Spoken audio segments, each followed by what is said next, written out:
இப்போ என்ன ஆச்சு அப்படின்னா, நாங்க வந்து மதுரா பிருந்தாவன் வரலான்னு வந்தோம். ஆனா, இப்ப ட்ரிப்பு இங்க வந்து பெருமாள் பார்க்க நல்லது வந்து எங்களுக்கு ஃபுல்லாவே கெட்டதாவே நடந்துருச்சு. என்ன ஆச்சு அப்படின்னா வந்து பார்த்தீங்கன்னா, பயங்கரமான ஒரு கூட்டம்.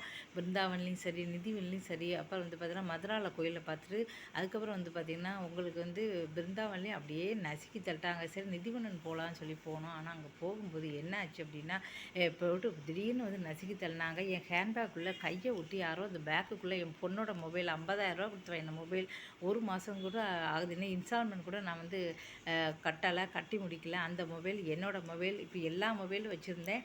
இப்போ தொலைஞ்சு போனது பார்த்திங்கன்னா, என்னோட மொபைல் நான் வேற ஒரு இதில் நல்ல வேளை வந்து லாக் பண்ணனால வந்து உங்களுக்கு வந்து பேச முடியுது இமெயில. அந்த மொபைல் இன்னும் நான் லாகின் பண்ணல. இப்போ மதுரால தான் இருக்கேன்.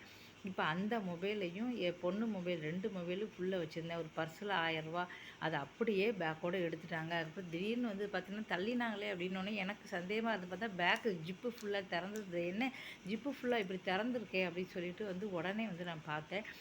பார்த்ததுல தான் வந்து எனக்கு தெரிஞ்சுது. இப்போ வந்து இப்படி திறந்து எடுத்திருக்காங்க அப்படின்னு சொல்லிட்டு அத வந்து கூட்டத்தில வந்து திடீர்னு தள்ளினாங்க அப்படின்னோனே 2 மொபைல் அப்படியே எடுத்து கொஞ்சம் வெயிட் கம்மியான மாரி திடீர்னு ஏன் வெயிட் கொஞ்சம் கம்மியா இருக்கு அப்படின்னு சொல்லிட்டு திறந்து பார்த்தா அந்த காணோம். அதுக்கப்புறம் இப்போ போலீஸ்ல எங்க எல்லா இடம் போய் சொன்னேன் அப்படின்னா அவங்க கம்ப்ளைண்ட் கொடுக்குறேன்னு சொன்னாங்க. சரி அதுக்கப்புறம் எங்கேயுமே போகல. நேரா போலீஸ் ஸ்டேஷன் போய் 2 மொபைல் தொலைஞ்சு போச்சுன்னு சொல்லி கம்ப்ளைண்ட் வந்து குடுத்துருக்கோம். இனிமே அந்த நம்பர் கிடைக்குமான்னு தெரியல. அதுமாரி இந்த மொபைல் எனக்கு மொபைல் தொலைஞ்சு போனத பத்தி எந்த பிரச்சனையும் கிடையாது. போனா போயிட்டு போகுது நான் சொல்லுவேன். யூடியூப் கூட இனிமே கிடைக்குமான்னு தெரியல. இந்த சேனலு அந்த சேனலு வந்து நாளைக்கு நான் டெல்லி வந்து தான் வந்து பாஸ்வேர்ட்லாம் போடணும். இந்த மொபைல் பழைய மொபைல் இருந்ததுனால பிழைச்சிது.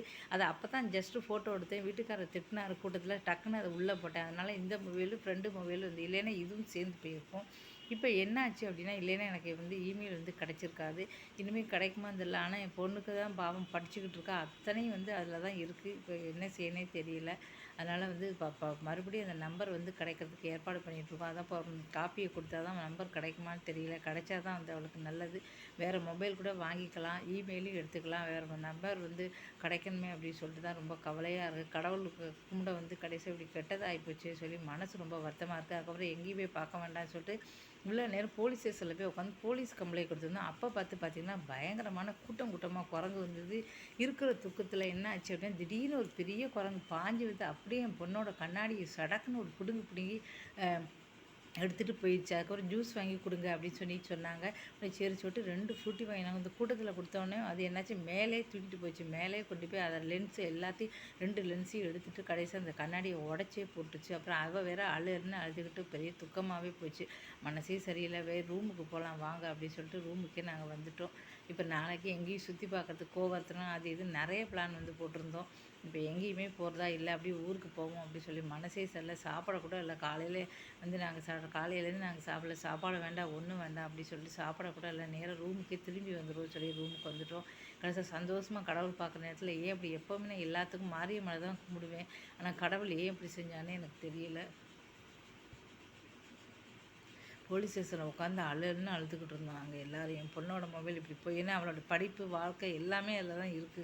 இப்படியா வந்து திருடுவாங்க அப்படின்னு சொல்லிட்டு ரொம்ப வந்து கஷ்டமா இருந்தது. கடைசியில அங்கேயும் வந்து ட்ராக் பண்ணி பார்த்தாங்க. சரியானபடிக்கு வந்து 100 மீட்டர்ல தான் இருக்கு போலீஸ் ஸ்டேஷன். பக்கத்தில தான் இருக்கு. ஆனா யார்கிட்ட போய் நம்ம செக் பண்ணுறது அப்படின்னு சொல்றாங்க. அதுக்கப்புறம் சரி வருதான்னு பார்க்கலாம் அப்படின்னு சொல்லி வெயிட் பண்ணிக்கிட்டு இருக்கோம். நான் மாரியம்மனுக்கு ரூ. 1001 போடணும்னு வேண்டியிருக்கேன். கண்டிப்பா கிடைக்கும் அப்படின்னு நம்புறேன். பார்க்கலாம்.